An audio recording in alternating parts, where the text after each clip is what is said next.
From AccuWeather.com, this is AccuWeather Daily, a brief host-read article. It's weather news in a nutshell.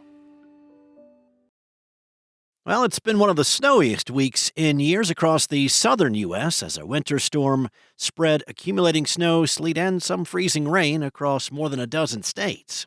People stormed their local grocery stores ahead of the wintry weather to stock up on food and other essentials, with stores in Atlanta sold out of bread, milk, water, meat, and soup.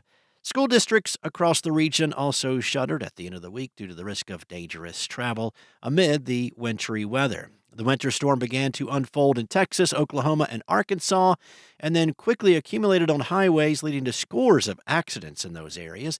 Travel came to a standstill at airports across the region, including at Dallas-Fort Worth International Airport, where more than 1,500 flights were canceled on Thursday and another 450 on Friday. In Dallas, 2.2 inches of snow accumulated, making it the biggest snowfall in the city since February of 2021. Heavier snow fell to the north, including 3.5 inches in Oklahoma City, setting a new snowfall record for the date.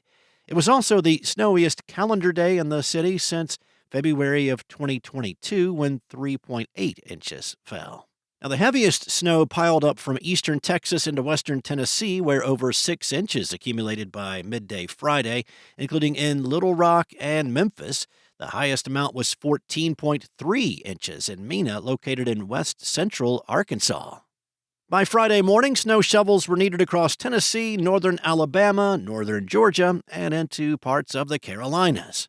Over 900 flights were canceled and another 450 were delayed at Atlanta's Hartsfield-Jackson International Airport on Friday. And adding to that wintry travel headache, a Delta jet had to abort takeoff Friday due to an engine issue. 4 people were injured and more than 200 passengers had to exit the plane on slides and walk across the snowy tarmac. The snow has spread into the northeast to start off the weekend, where it is expected to be more of a nuisance rather than a major nor'easter. This time around, the storm and its heaviest snow will slide farther to the south than its predecessor from last weekend. The stiff west to east steering breezes over the eastern states should prevent the storm from significantly strengthening. Now, the storm will not have enough time to throw heavy snow through the coastal northeast major cities.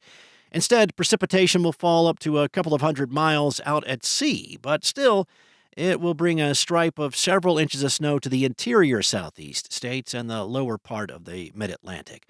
Near and north of D.C., including Pittsburgh, Philadelphia, and New York City, moisture from a weak storm in the Midwest will be the main producer of snow.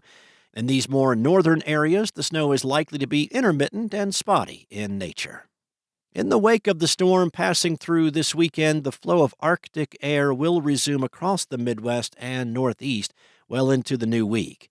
An Alberta Clipper storm will roll southeastward from this weekend into Monday and Tuesday with snow from the upper Midwest. And while much of that snow may tend to dwindle upon reaching areas east of the Appalachians, there can be a coating of snow that extends well away from the Great Lakes region in the form of flurries and maybe some heavier snow squalls.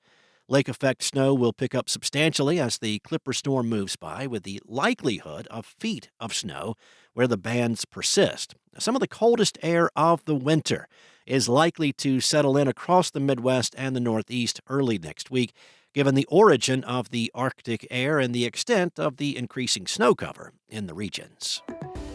That's all for now. You can find more stories and regional forecasts at AccuWeather.com, and for your local forecast at your fingertips, download the AccuWeather app. Enjoy the rest of your day, and I'll be back on Monday with more from AccuWeather.